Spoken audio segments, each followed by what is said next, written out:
absolutely wild as Vern Gagne's All-Star Wrestling goes coast to coast and continent to continent.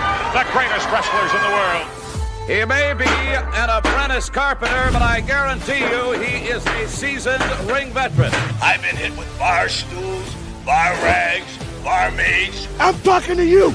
They're scared that Hulkamania's still running wild. Oh, yeah. I got a big fat wife and 9 kids at home, and I gotta feed them. And take a look at Jesse the Body in real life. Open your hand once, if you would. You want to see it? This is absolutely unbelievable. Totally, completely out of control. He's coming in over the top. Hey! Look out!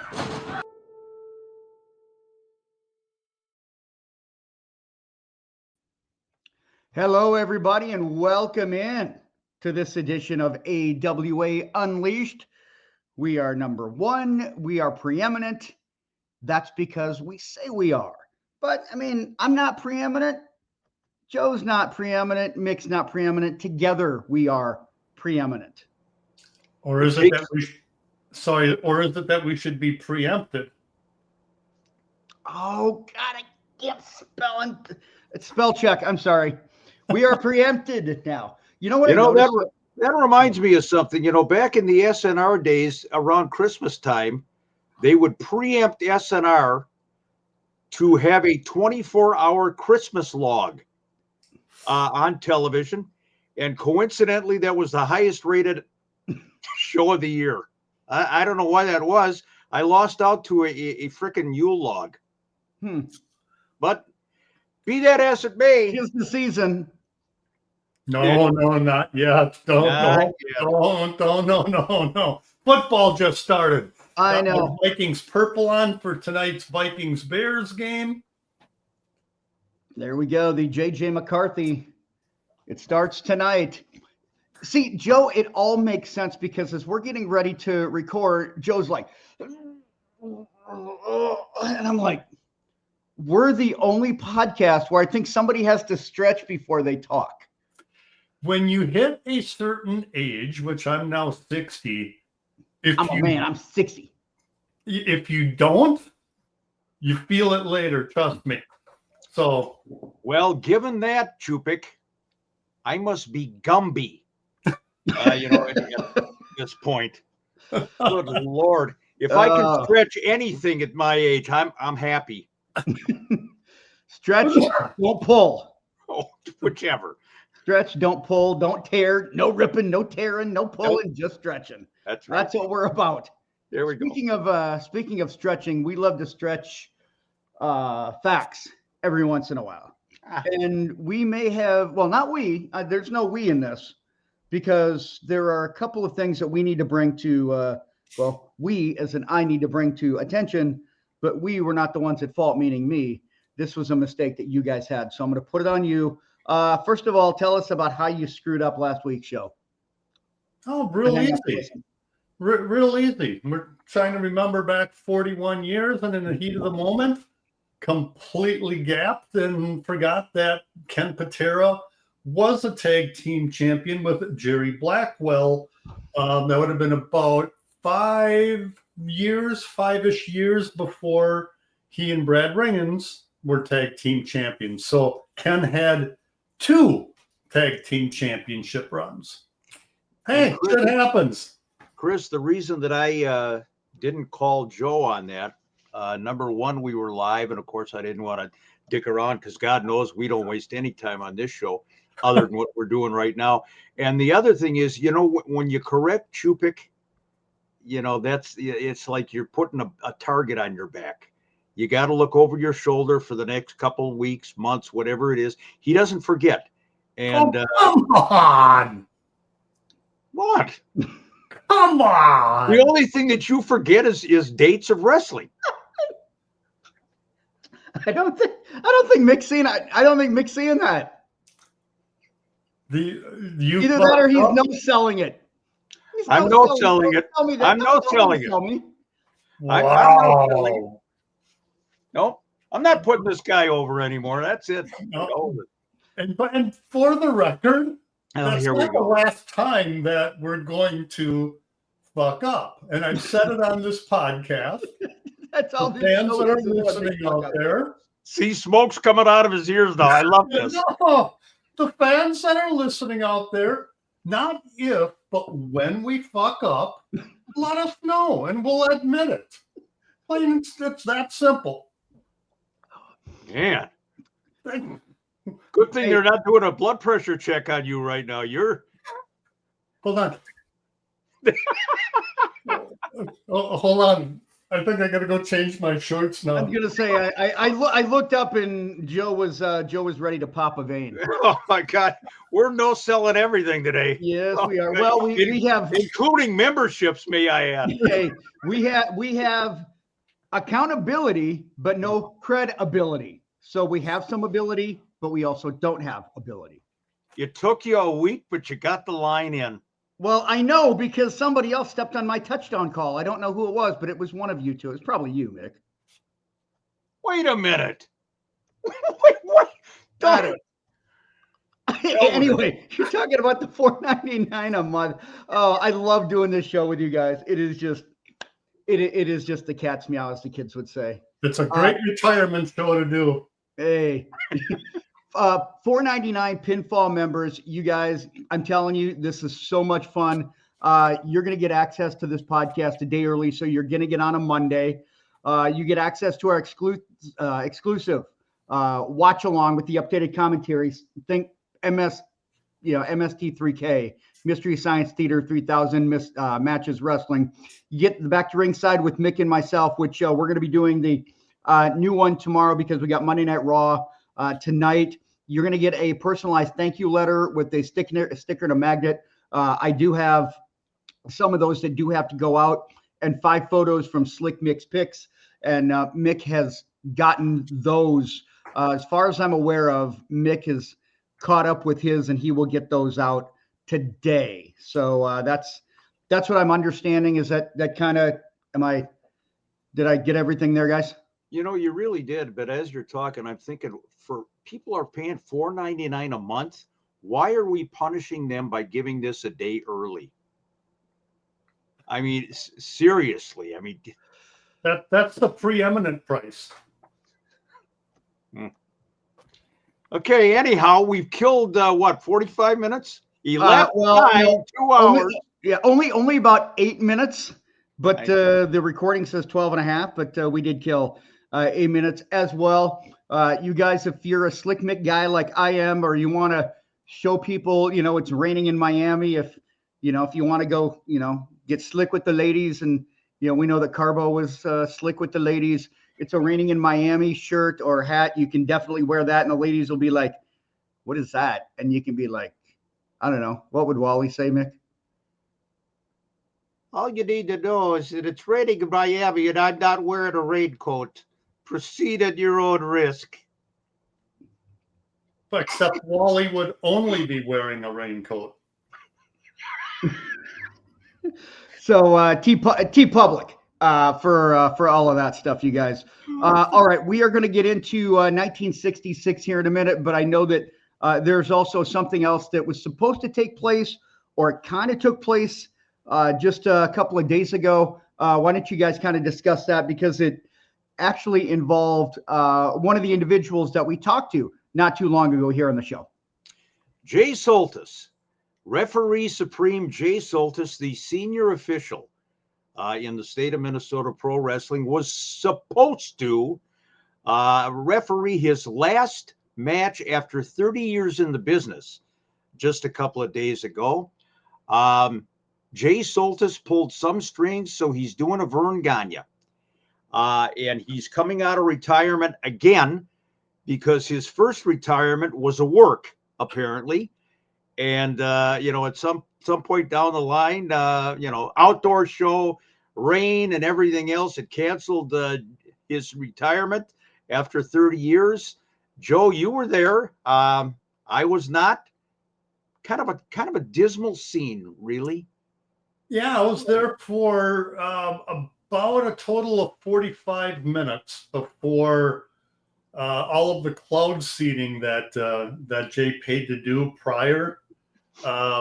resulted in a pretty heavy downfall. Right after, I have to add that I just had bought a Polish sausage, had to decide, do I go back to the matches or go to my car?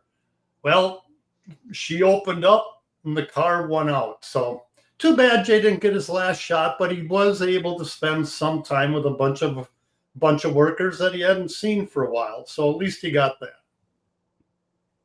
Well, I know that. What's that?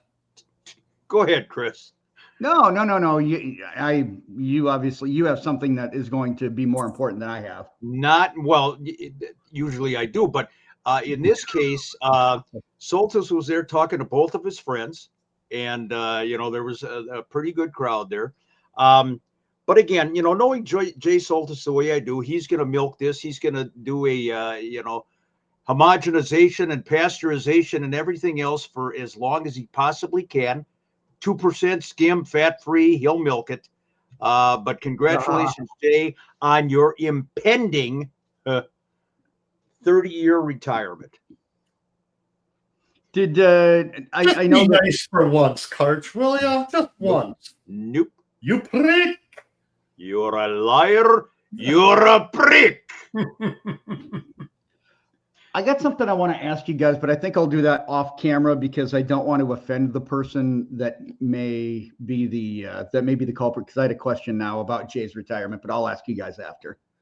Because I don't want, in case somebody's watching, I don't want to make them mad by offending them because of mistakes that they'd made. But we'll talk about that a little later.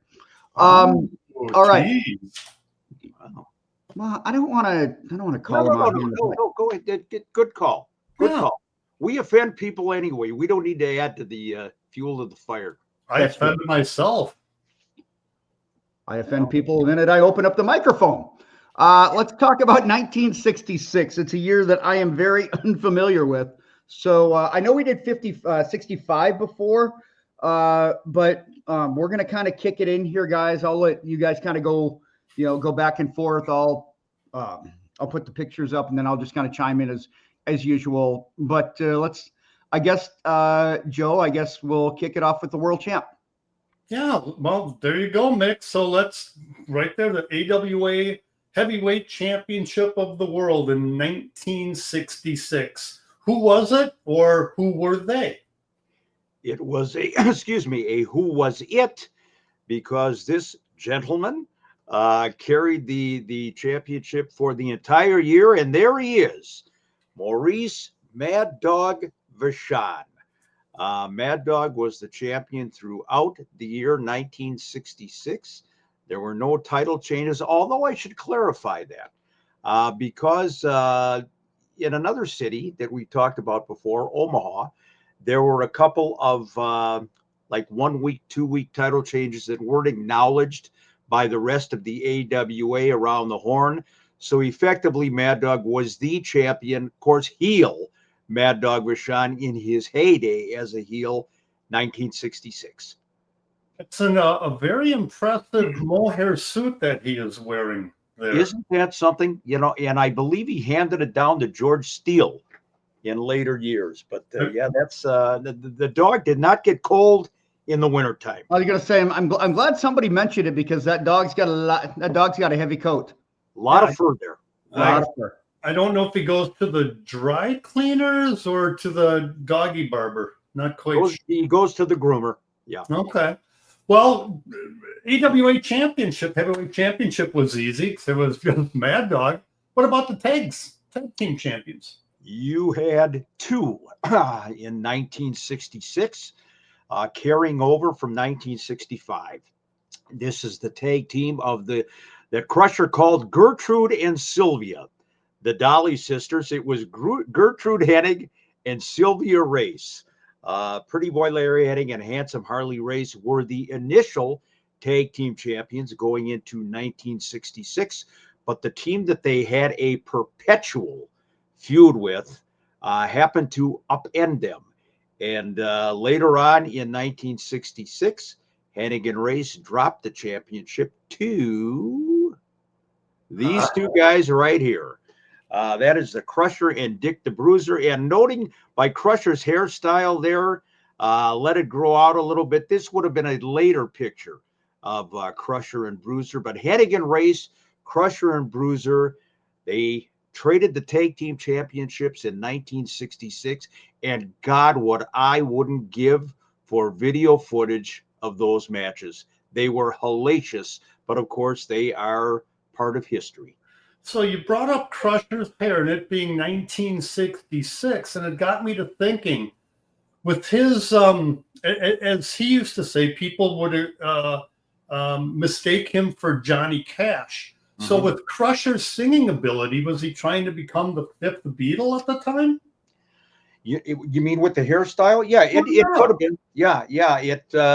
John, Paul, George, Ringo, and Reggie, I believe, were going to be the initial Beatles. I'm just hearing Crusher sing "Love, Love Me Do." We got turkey necks.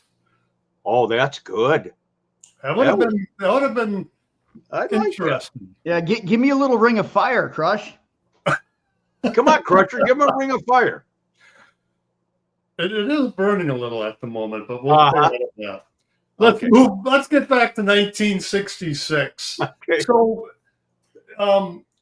was 66 a pivotal year for the AWA, or was it just a year?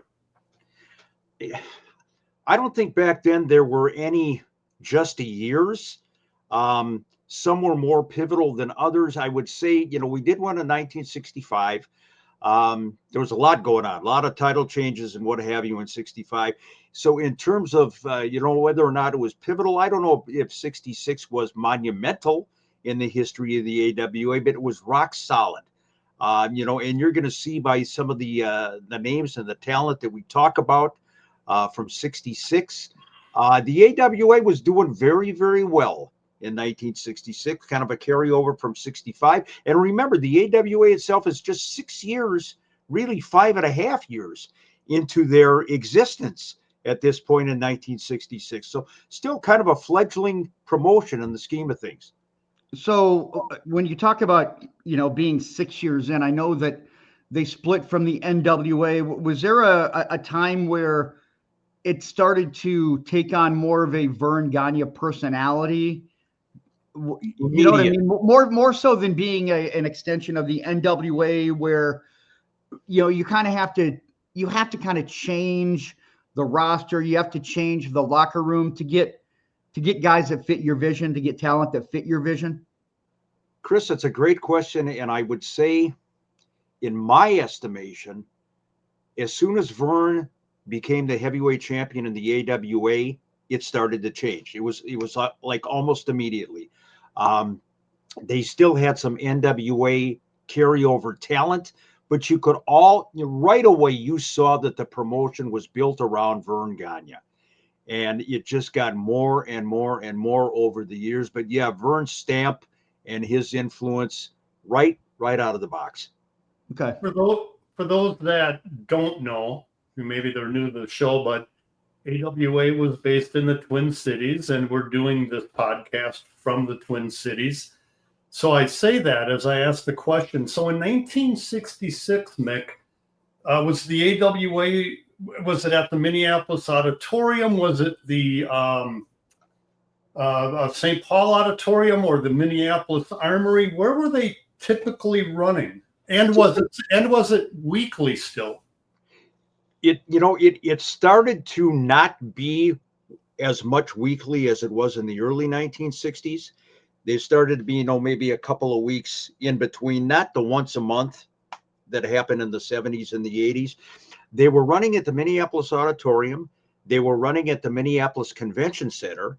And then they were running at the St. Paul Auditorium, because the St. Paul Civic Center was like 7 years down the road yet. So still the smaller buildings that did not even have, 5 digits capacity. But still there was such a charm about going to Minneapolis and St. Paul.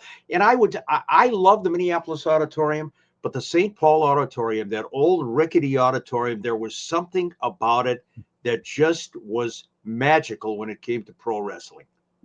Well, Chris, I know you got something on there, but just touch on what you said there, Mick. what I loved about that old school feel is all you had when the matches started were 5 vapor lights hung over the ring, barely enough to spread out to get the front row, although you could see it. But that was, about it. Once you got into second and third rows, you couldn't really see much. And not that this was good for you, but the other thing that I remember with those vapor lights, you had smoke, because smoking indoors and smoking in general was popular. So you always had that cloud of smoke. Think of it as WWE or today's wrestling, the fog machines. That was throughout the entire arena and throughout the entire card back in those days. And it was a charm. You didn't need to light up the whole building with $500,000 production for television. And and you're right, it wasn't very healthy to sit in those old auditoriums. Imagine what you breathed in, but still wonderful memories. So what with that building then? What was the attendance like? Were these full buildings then because they're smaller, and then because of the amount of people that were smoking? I mean, obviously that would have added a certain part of ambiance, right, to the whole arena, kind of like what you guys were just talking about. Yeah, they weren't. Every show was not a sellout. Like, you got into the 1980s with Hogan, Okay. and everything was a sellout. Typically, I would say the attendances were anywhere between 4,000 and 5,000 people, which at the time, I was gonna say that's still pretty good considering rock solid. the Vikings and the Twins were like 5 years in playing at excuse me, playing at the old Met. Dang. But 4,000 to 5,000 for wrestling seems like it'd be pretty good though. It was pretty good. And then, of course, when you had the once a year blow off matches, whether it was a cage match, lumberjack, death match, whatever, then you filled the building. And I think Minneapolis Auditorium was a little bit smaller. I think they could probably squeeze in 9,000, sardines in the Minneapolis Auditorium. St. Paul Auditorium, I believe, was just over 10,000, like between 10 and 11,000 for a live house. Sellouts were not frequent, but boy, you knew if there was a blow-off match, you better get your tickets well in advance. Well, when you run more shows like they did back in the day, I get it. You could have the occasional sellout, but you're not going to get 10, 12,000 people every single week to show up in the same territory. I have to add that. Yep, no question. But again, different time in so many ways, but we've been over that a million times. So, yep. So Mick, we were talking before when we were doing our pre-show prep, but there was something very interesting about the TV enhancement crew in 1966. Share that with our audience. As you got into the 70s and then the 80s for TV, you saw this whole slew of enhancement talents. A lot of them, especially in the 70s, came in from Milwaukee and Chicago. That was, typical. They made the 6-8 hour trip for their $100 and, and a hot dog. And thanks for coming in, guys. You got your moment on TV. What I noticed in going over the results from 1966, there might have been, I want to say maybe 8 to 10 guys that were over and over and over again on television.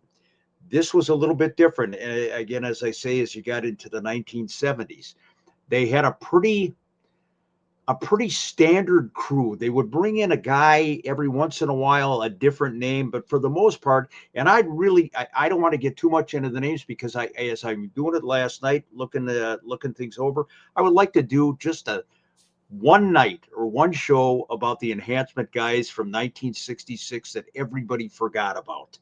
Maybe they were not even one hit wonders. They took one hit and wondered where they were, more so. But it was a regular crew, and yes, Kenny J and George Gadasky were even there back in 1966. So there you go. Interesting. So getting back to the year, let's start off with the hottest feuds for the AWA Heavyweight Championship. I would say the main storyline in '66 was Mad Dog Vachon avoiding Vern Gagne. It wasn't so much that they had matches, but kind of the ongoing deal was Vern is chasing the dog. And the dog is, maybe he's busy all over the country, maybe he's not, maybe he's hiding out in Algeria, that kind of thing.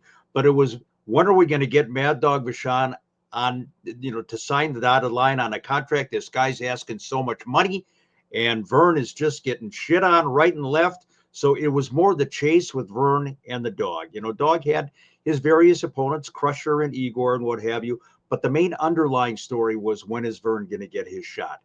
As far as the tag teams are concerned, Crusher, Bruiser, Hennig race. That was kind of the story. Again, you had your mix of tag teams, Igor and Ivan Kalmakov, and, maybe Doug Gilbert, Reggie Parks, that kind of thing. But Crusher, Bruiser, Hennig and race, that was the key story for the tag teams. You brought up the whole Mad Dog avoiding Vern Gagne for that year. I used to love that when it was Nick Bockwinkel and Vern Gagne, where Bobby Heenan would say Vern Gagne is trying to avoid us and do whatever to not sign a match. It was an angle in itself, which today you don't really have that. And that's a story that's old as time. Like, chasing, avoiding, champion avoiding, Like that's a story that you can tell over and over. And if you do it right, it always hooks people. And nowadays, all it becomes is, I want to fight you, or I want to wrestle you. Okay, I'm going to wrestle you. And then they've set up the match for the next week. That whole avoidance thing, it really felt, it adds a bit of humanity into it. Dare I even say humanity into professional wrestling? But it just adds something that's very simple into the equation that I don't think has been done recently, like within the last couple of decades. No, guys, you got to remember, outside of Roman Reigns, who takes, when he was champion, would take his vacations for a while. You wouldn't see him, and you wonder when's Reigns coming back. Other than that, everybody's in the building every week, either on Raw or SmackDown. All the guys are there. In the AWA back in the day, that was not the case. So when Mad Dog Vachon was missing, he could be missing for 6, 7, 8 months. Nobody knows where the dog is. He might have been in Omaha. They probably flew over Omaha, didn't spot him there.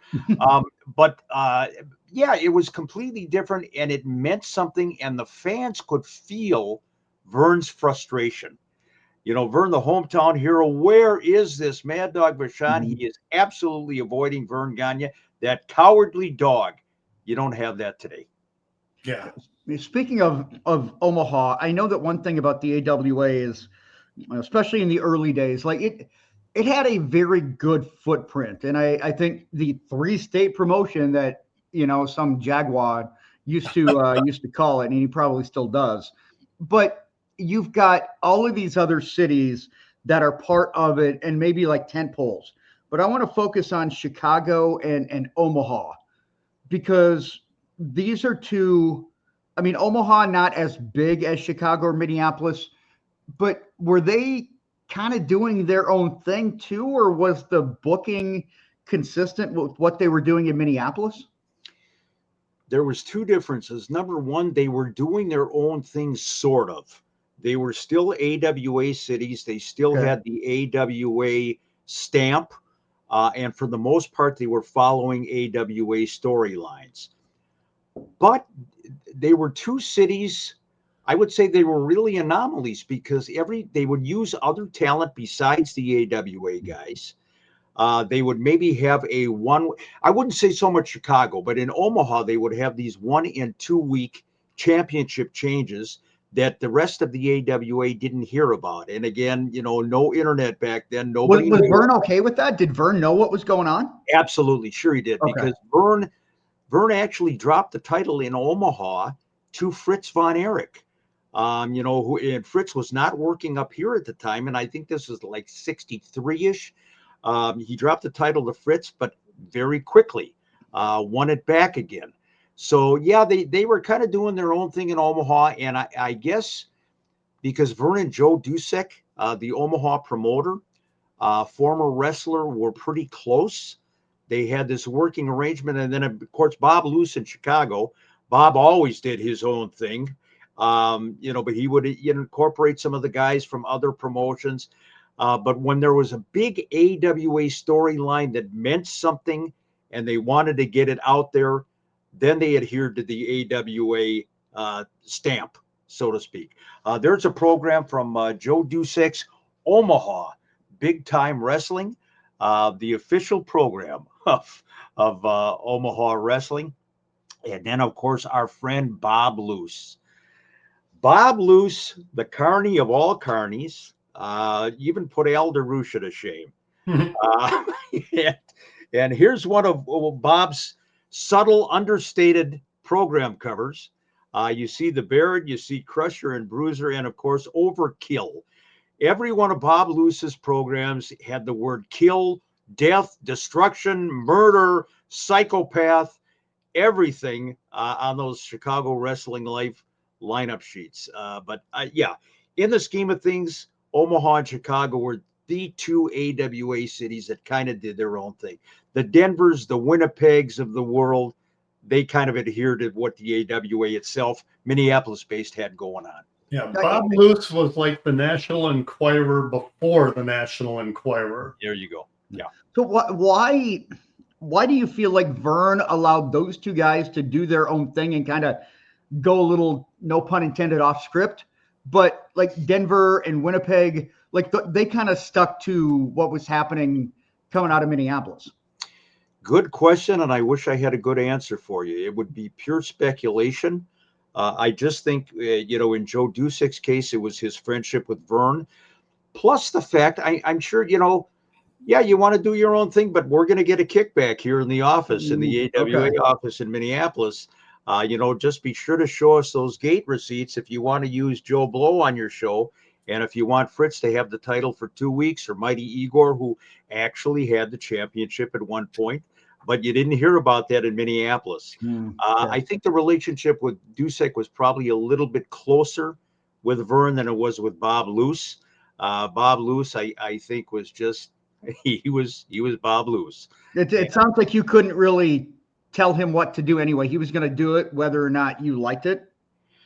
I think so to an extent, but again, if it's an AWA show, if it's being billed as an AWA show, that money is going to trickle down to the coffers in Minneapolis, and if you can sell out the Chicago Amphitheater by putting Moose Cholak in the main event, so be it. Just send the checks our way. Well, we do know that some people use the AWA and Gagne name that they didn't necessarily give the kickbacks to, but I guess we'll get into that in another time. Please. Yeah, well, anyway. Sorry. If you know, you know. Maybe we'll put that on maybe we'll put that on a pinfall membership. For those that don't know, we will explain it on a pinfall exclusive sometime about people that maybe in a bad way may have misrepresented themselves in the AWA. Let's get Greg back on that pinfall show. He can talk. Oh my dear God. No. I want to be in Greg's good graces. It took me forever to do that. I guess let's get into that, guys. And I know that Mick, especially 66, one of your favorites, one of your favorite years. Kind of explain why. Because I'm an old guy, and it's purely from a nostalgia standpoint. 1966 was one of my absolute favorite years in the AWA because there's a whole load of memories that go with it. Myself and my childhood buddy, still a buddy, Bruce Buckstein, would go Saturday afternoon. A Saturday would consist of going down to the Dykeman Hotel, watching the guys come in to get their itinerary for the day. Then we would get on a bus and go right here to the Calhoun Beach Hotel. Maybe we spend a little time across the street at Lake Calhoun. But this was where the TV tapings were for the AWA All-Star Wrestling Network. And that's where I met Nick Bockwinkel. The TV studio, that small studio atmosphere, 150 people or so in the Calhoun Beach Hotel, WTCN TV in Minneapolis. Sitting there, waiting for the boys to come in, sitting out there talking to Grandpa Nick DiGidio, who would always give us tickets to get into the TV tapings. Just the nostalgia of it, and just it's like yesterday. I remember so many of the matches, so many of the names. Watching Vern and Wally running around that TV studio when the cameras were off. For me, just from a nostalgia point, it was just heaven. Where was the actual studio space? Was it down on the main floor? No, I believe I want to say the fourth floor, but then I kind of vacillate between the fourth floor and the second floor. I'm going to go with the fourth floor. And we've talked before that studio also was where they would tape the Casey Jones kids show. Casey and Roundhouse was in the same studio as the wrestling. Casey Jones was a legendary train engineer, and his cardboard cutout train was behind the interview backdrop for All-Star Wrestling. So a little bit of nostalgia there. And Al DeRusha, we've talked about this many times. Al produced that Casey Jones and Roundhouse TV show, as well as All-Star Wrestling. So yeah, great. One note about the Calhoun Beach Club, sort of ironic, is fast forward many years later to 2000 and through 2003, when we revived the AWA library with the pay-per-views.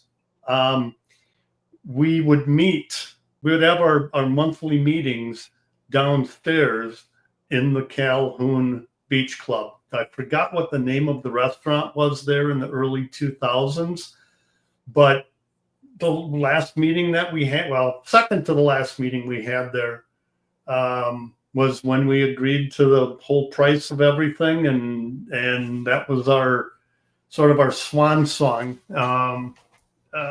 So the AWA started there, and it finished there. Amazing. Yeah, amazing. And the building is still there. They haven't torn it down. They've modernized.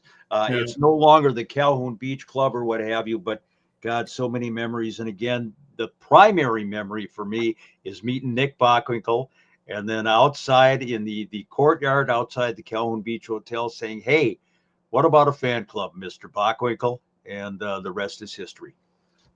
So we know the AWA, well, maybe it's the podcast that's preeminent. But going back to 1966, we had said earlier the AWA was like 5-6 years old only at the time. Had it established national powerhouse status yet? I mean, was it said in the same breath as the NWA, the WWWF in the early days? Had it reached that point yet?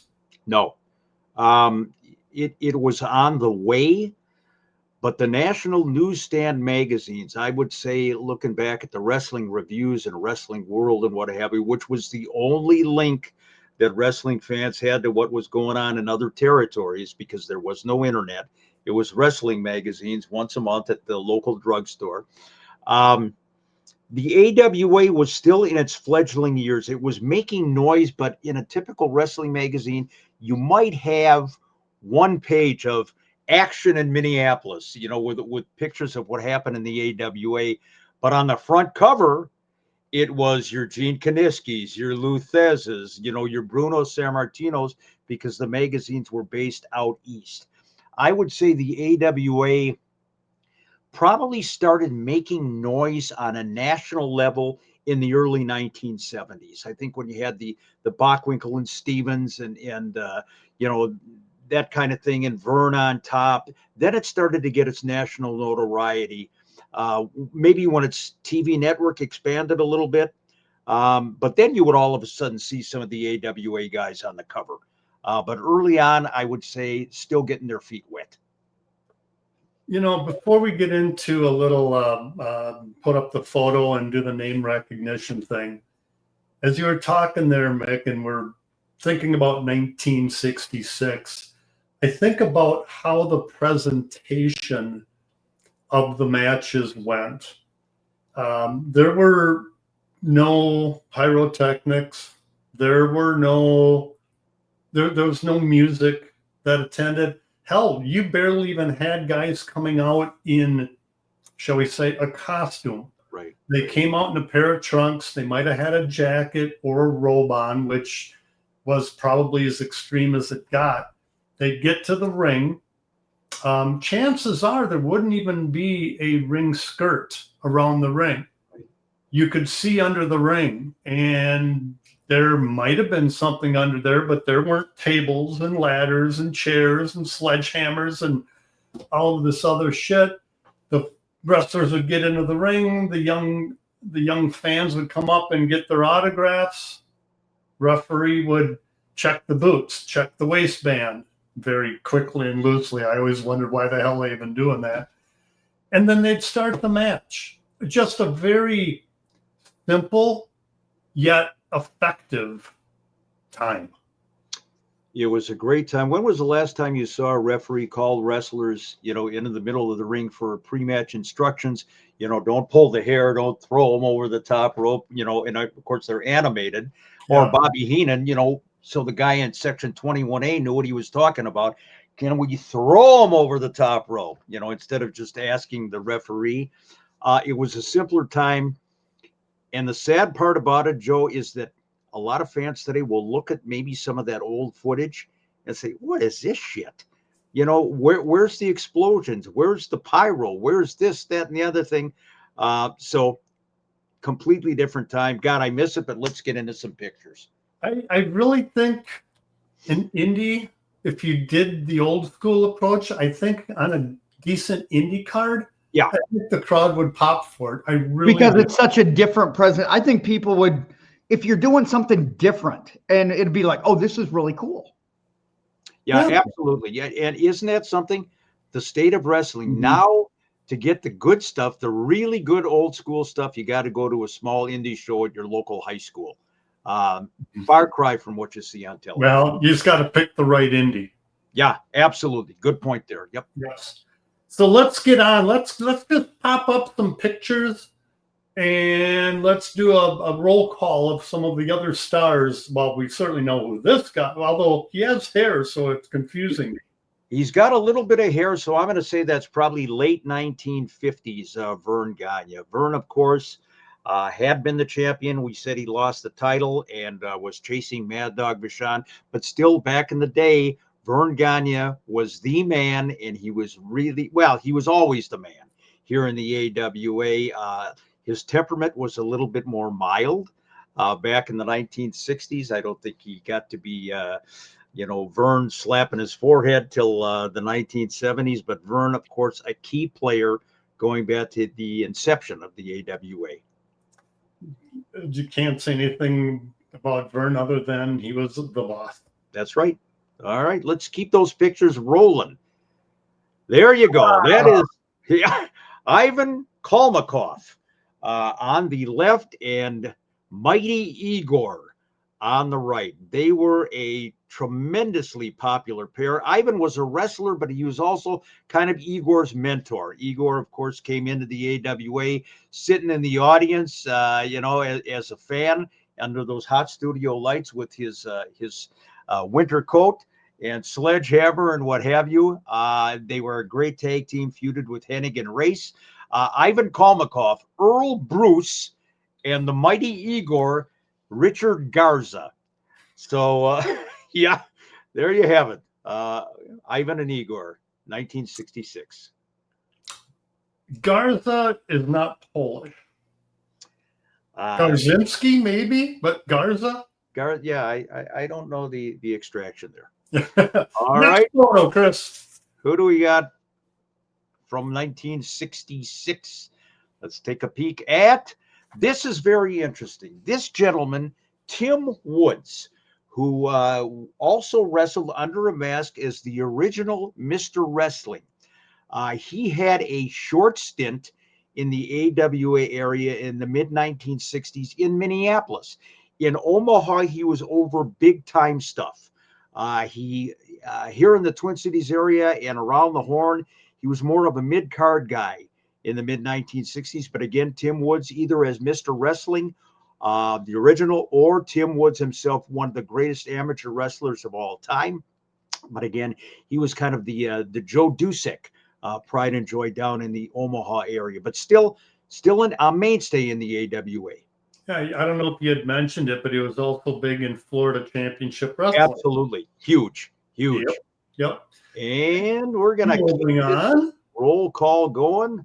Trip down memory lane. And interesting gentleman here. That is Stan Pulaski.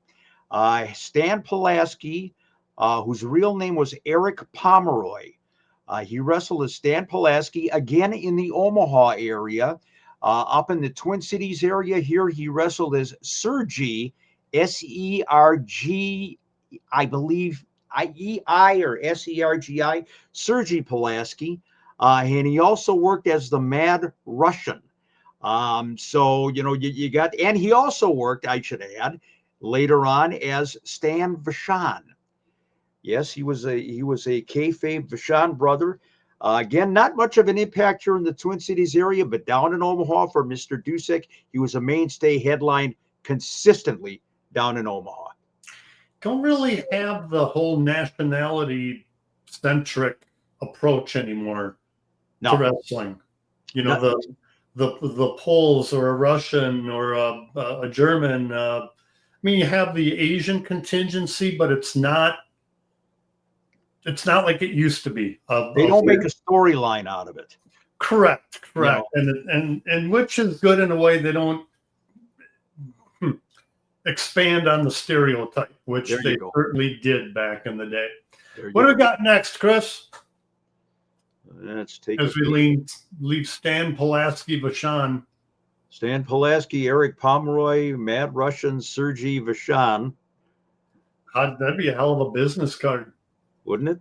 All right. Oh, now that's Killer Kowalski, not Stan Crusher Kowalski. That's Killer Kowalski, one of the all-time greats in the business. The late Walter Killer Kowalski, who had a legendary career, 50s, 60s, 70s, wound up being a trainer. I believe he trained Triple H to get into the business. If I'm not mistaken, he also trained China into the business. Now, this is at Cauliflower Alley Club many, many years ago, probably 22, 23 years. Now, two things to notice about that picture. Walter wore a hairpiece, as you can plainly see. And I want you to notice, not only is he choking me, but he's adding insult to injury, humiliation by pushing up on my 8 or 9 chins in that photograph. And that was a dreadful experience. I just asked the man, can we pose for a picture? And he tried to strangle me. Look, I think the word that comes to mind is forlorn. You look very forlorn in that. Forlorn or 4 chins or something. You look at this picture, and honest to God, can't you just hear in the background, like this would be the background noise? With my chins wiggling up and down there. But Killer Kowalski, one of the all-time greats in professional wrestling. So with all due respect to Killer Kowalski, who, yes, all-time great in the industry, safe to say that he probably had the worst hairpiece in the business? No. Well, who would you put that on? Wally. Later on, did Wally have a hairpiece? Wally, for some reason, I don't know who talked him into it, whether it was his late wife Odie or whatever.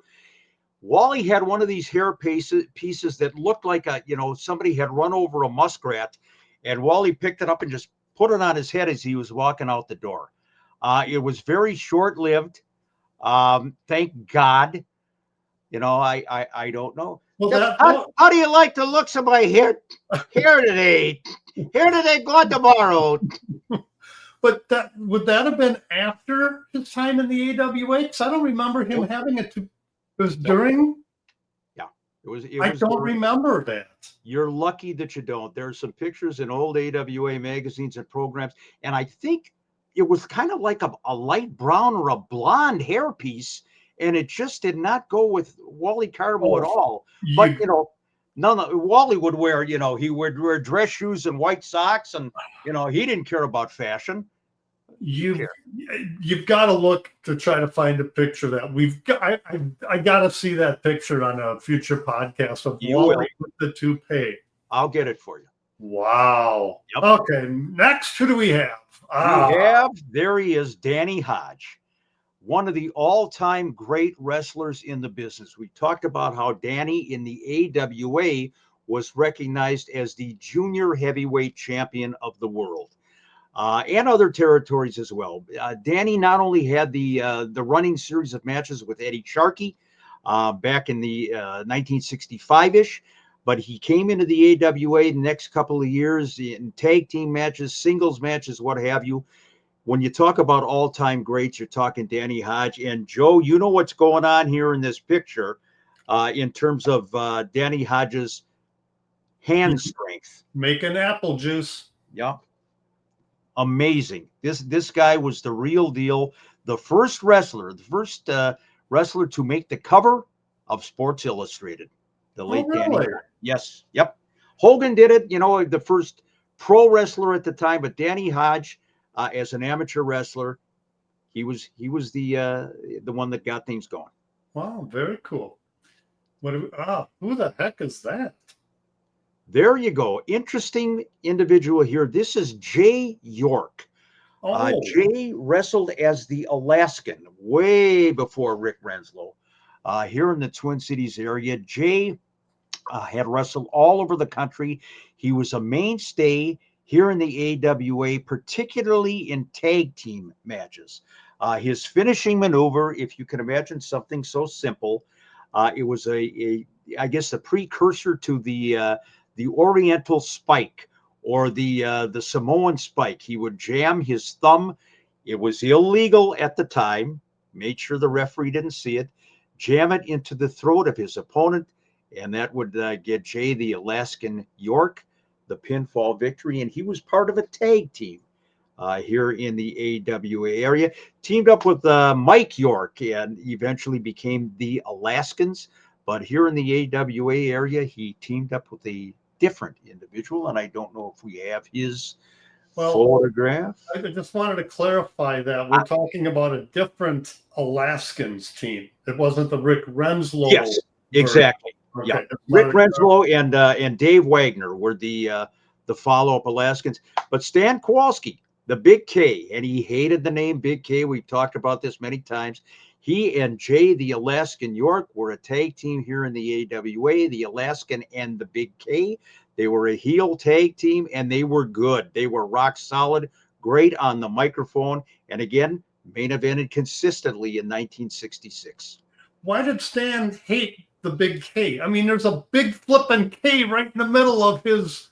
He had no choice. But it was such a strange deal. You had Killer Kowalski, and then you had Crusher Kowalski, and then you had the Crusher.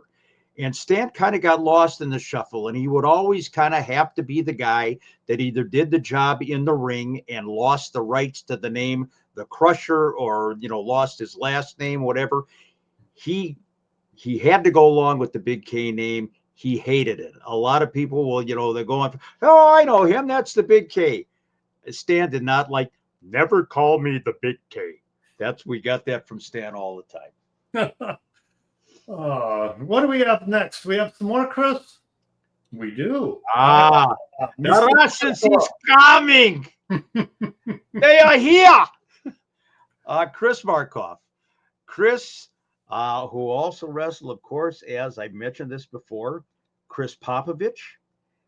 His real name was, I believe, depending on how you pronounce it, either Zalevarov or Zhalavaru, depending on the pronunciation. And of course, he wrestled as Harry Madison here in the Twin Cities as well. Chris, of course, who went from Skopje, Yugoslavia to Russia, somewhere along the line, and he was a mainstay. He was the third Dolly sister.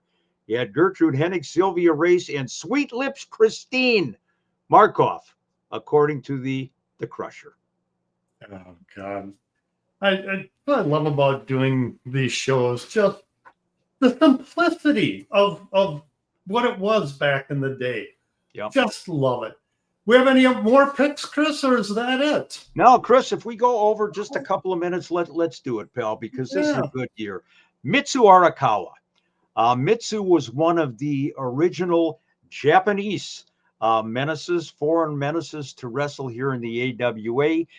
His better years, which would be early 1960s, he feuded with the Crusher, wound up being one half of the AWA Tag Team Champions, along with a man named Dr. Moto, who also wrestled as Tor Kamada in the WWF area. Mitsu, again, I say and I do the alleged Japanese, I believe Mitsu was of Hawaiian extraction, I believe. But yeah, Mitsu Arakawa. And yes, Joe, he threw the salt in the eyes and he threw the illegal karate thrust when the referee wasn't looking. Judo chop was all right. Karate thrust, disqualification. As much as I love the simplicity of the things, that part, it's like, I've complained about it before. Every Japanese wrestler had the salt and did the kimono, and I mean the same exact thing. It's like, come on, let's get a little more originality here, please. The Germans in the goose step, the Russians in the national Soviet anthem and what have you, stereotypes. Yep. But have to admit, it still worked. We've talked about Reggie Parks many times, and there he is. Boy, you talk about physical fitness. Reggie Parks, legendary. He let that Volkswagen bus run across his stomach, protected only by a towel. Reggie was in such great shape. He was a mainstay here in the AWA, probably 3-4 years in the mid-1960s. 66 was one of them.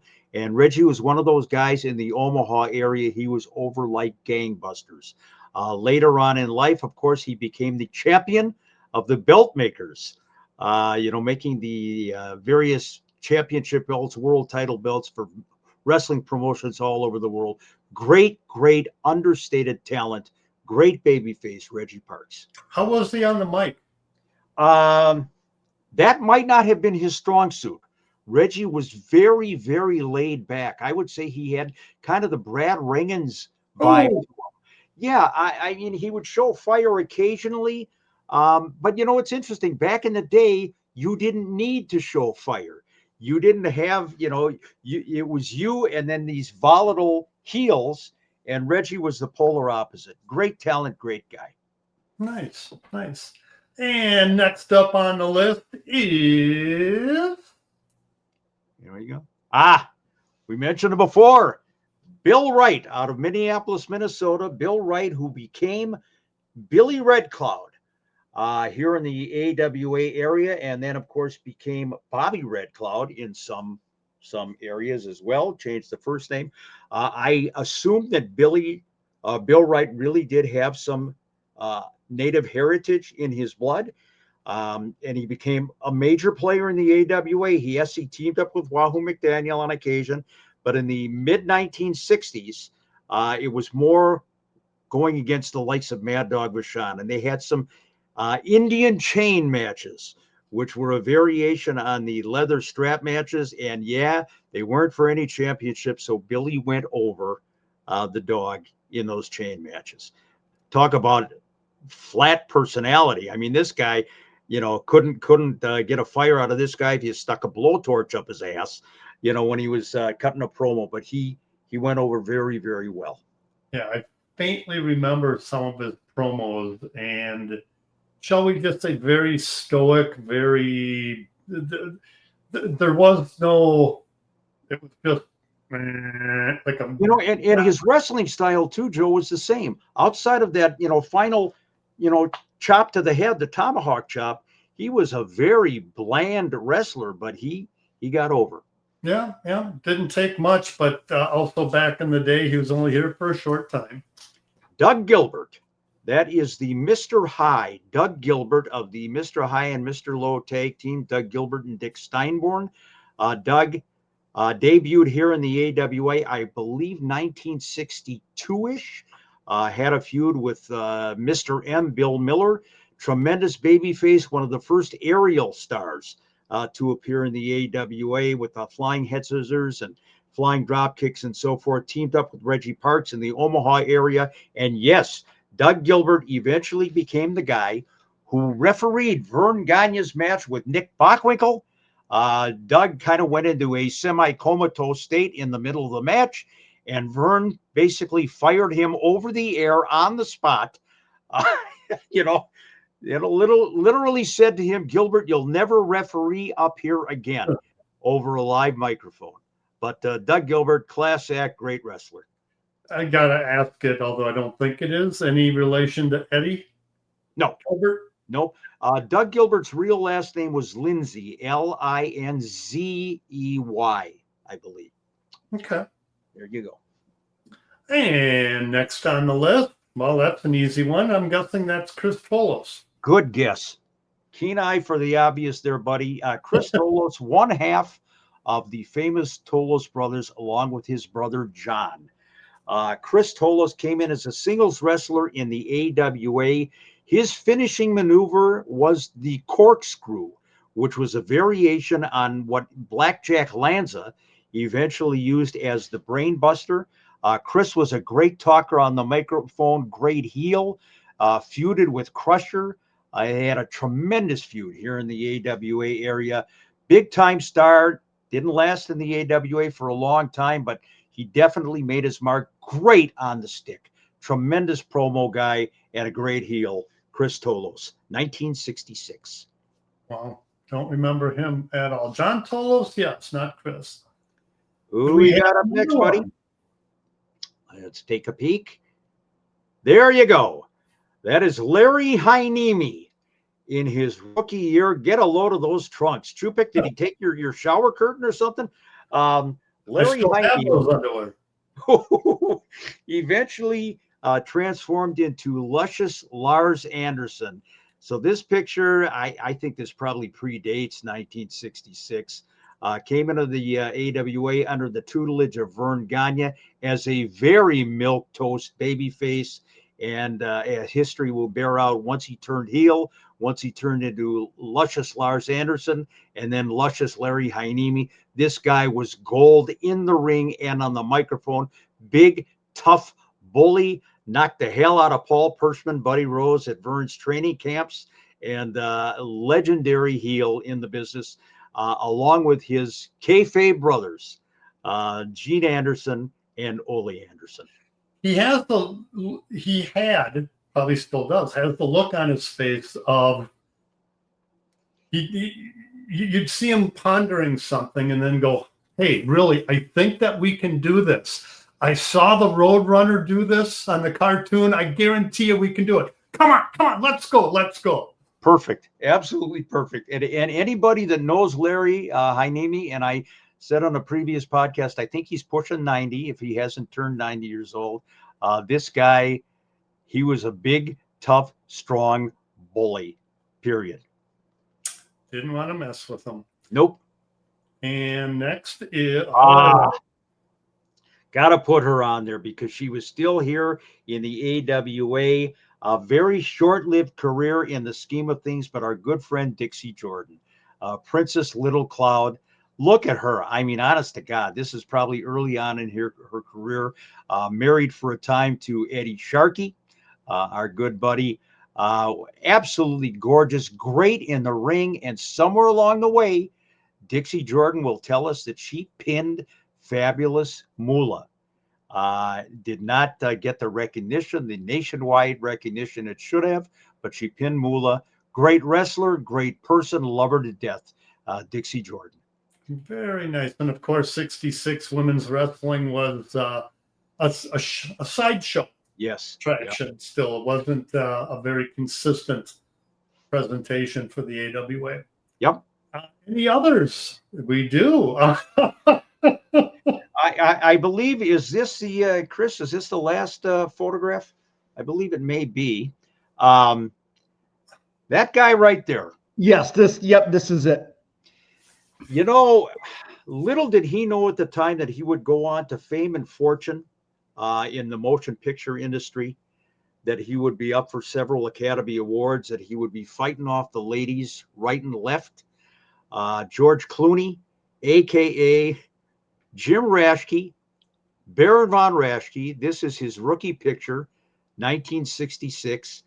And you look at that kind of nondescript, who cares look on Baron's face there. That's the way his interview style was too, until he transformed into Baron von Raschke. Jim Raschke paid his dues, set up and took down the ring, refereed, and did whatever it took to become a great professional wrestler. The rest is history. God love the Baron. When you started getting into his movie credits, I thought you were going to add Coneheads onto that. I mean, wow. I mean, come on. And that's not, I don't think that anything has been touched with it, but no, we got a little bit of the Conehead thing going there, do we not? Yeah, he really does, and he's your buddy. You can deal with him if he ever sees this podcast. But it's interesting. This almost looked like it was photoshopped back 60 years ago, like they put Baron's head, on a neck that just doesn't fit. Well, that's what I'm saying. And yeah. By the way, when you look like me, it's sort of, you can give other people shit about certain looks, and Baron has that in this photo. Jim, if you're offended, I'm happy to hear that, because I want you in the cage next. But you want him in the cage. The man is not 85 or 88 years old. And finally, you want him in the cage. And he's only 85, by the way. So. Okay, good deal. I don't notice you're not challenging Darso to a cage match. You go after the Baron, who walks with a cane. I have no problem with Barry. If he has an issue with me, I think I can outwalk him. You better. And I'm not even sure about that. Anyway, 1966, what a great year for what a great year for pro wrestling in the AWA. This is fun stuff. Love going back looking at these guys. Yeah, you guys get a chance to go down memory lane, and I get a chance to kind of get context to the year for the first time. Let's do some shout outs and then take it home, guys. My shout out goes to the daughter of a wrestling legend, Stacy Smith, who is the daughter of Stan Crusher Kowalski. Stacy is she's just a gem, and I haven't seen her for a while. I know how proud she is of her dad's accomplishments, both in and out of the ring. So love and kisses, and hope to see Stacy sometime soon. And I'm going to throw out my blind dart throw of the week to Peter Schandorf. Not sure if he's any relation to Dorf on golf or Dorf on tennis, but Peter Schandorf, you get my blind dart throw of the week. What a stretch. Hey, me being on this podcast is a stretch. Well, I guess if he's, I guess you're Dorf on wrestling. Dorf on wrestling. I'm going to go with Clayton Marshall, who is one of our more recent pinfall members. He's active on our Facebook page. And Clayton, I saw the email. We will get that all taken care of. So thank you, Clayton, for becoming a pinfall member. And if you guys want to be a pinfall member as well, it's super easy to do for $4.99 a month. I do want to get that out there. We have our monthly watch-alongs. You get this a day early. You get our back to ringside. You get a welcome letter, a magnet, sticker, pictures from Mick. And we get exclusive interviews as well that we've got there. So we get James Beard. We've got Jesse Kriza. We got Herb Simmons. I think I said James Beard. So there's a lot of things that are just sitting there waiting for you guys when you do get to our pinfall membership. Again, $4.99 a month. It's the best value in wrestling podcasting.